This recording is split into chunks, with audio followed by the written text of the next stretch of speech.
Hi everyone. So thank you for clicking on my channel and hopefully subscribing as well. I'm very excited that I'm getting out of my comfort zone and deciding to start a YouTube channel. My name is Delaney and I run the Instagram account at Pink Gamer, where I talk about my video game journey. And I've recently just started it. It's only been a few months. I wanted to talk about games that really help me cope with my anxiety. I believe that this list helps anyone who's looking for recommendations for games and that it helps you with your decisions. I used YouTube a lot when I first got my Switch, because I really didn't know where to start. It's like so expansive, but I really hope that this channel can help people who don't consider themselves a gamer, or who just got into gaming and is trying to figure out what direction they want to go, or like what games they want to play.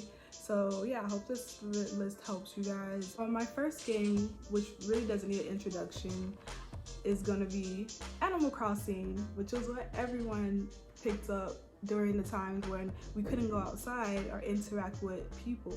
Animal Crossing is a game, a simulator kind of, where you're able to go, you're on this deserted island, you get to befriend cute animals, you can go to other people's islands, you can fish, you can catch bugs. My favorite is catching butterflies, which is like the thing that I wish I could do in real life, but I'm also afraid of bugs. So you can do all of those things without leaving your house, and that was perfect for me, especially when I was very anxious. I do like that you're able to like manage the time how you want, and you have the freedom to do whatever you want, which I think is really great.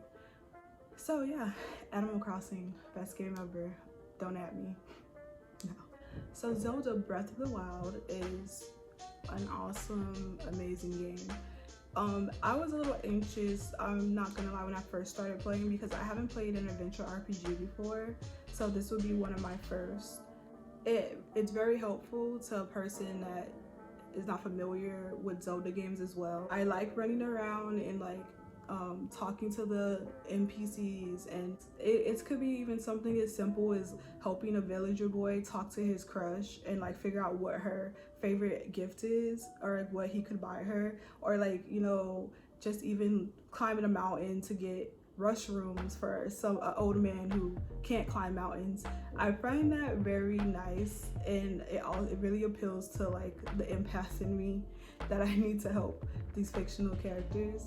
Yeah, so I really love Zelda. I definitely recommend it. I've been playing it for like over 100 hours, and I still feel like there's still so much to find and do.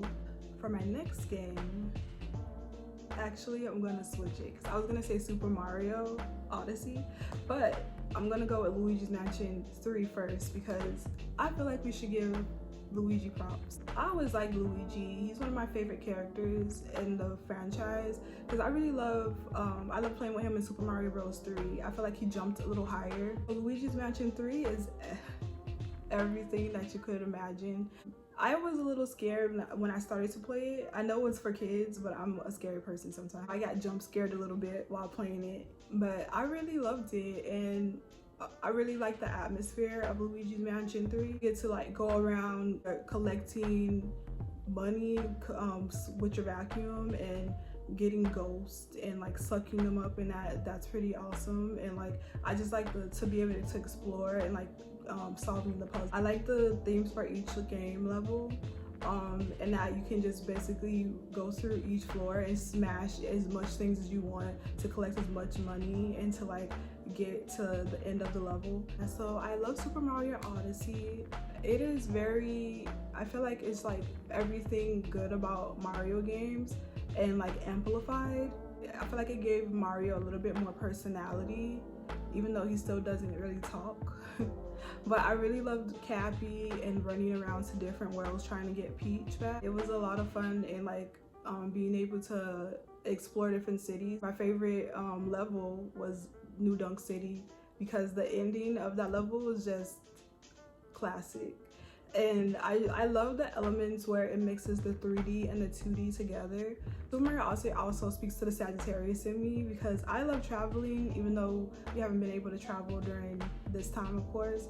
But it was fun being able to travel to these different locations, see the different like natives that were there or like the characters they created. Yeah, it's a very fun game. I definitely recommend Super Mario Odyssey. Hoping there's a 2 coming out. Spiritfarer is the next game that I feel like is very good for anxiety.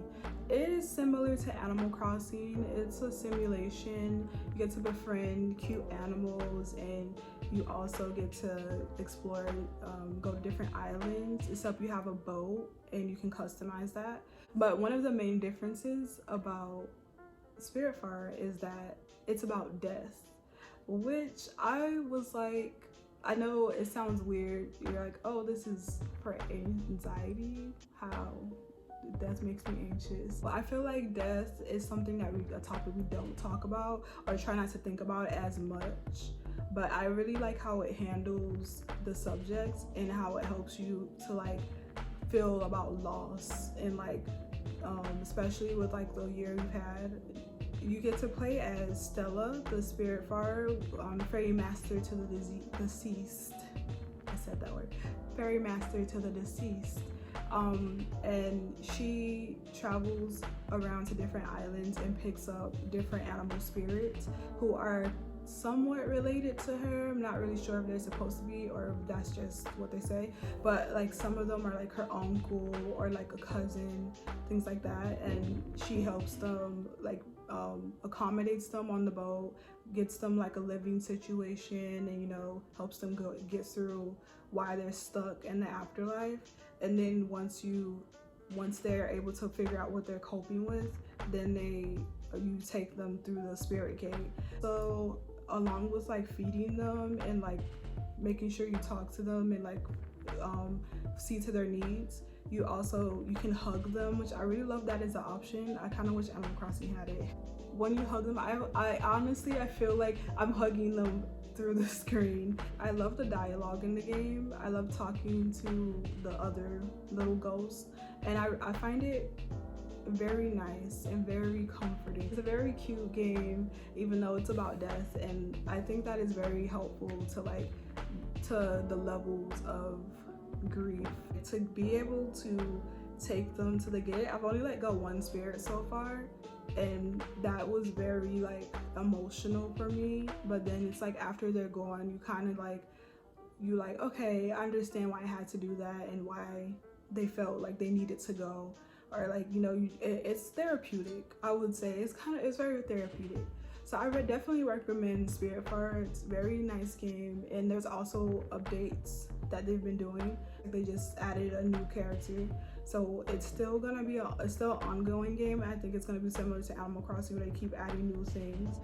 All of these games have been awesome for helping me cope. Really just like that I was able to pick up gaming during this time again, because like before I didn't have a lot of time to game, and it's been like wondrous to be able to escape into a new world and to like get that sense of accomplishment. But I hope these games help all of you guys, and I hope you guys subscribe to my channel and that you want to see more content from me. And I hope everyone's doing well and that you guys can find a little bit of brightness from my channel. So have a great day. Bye.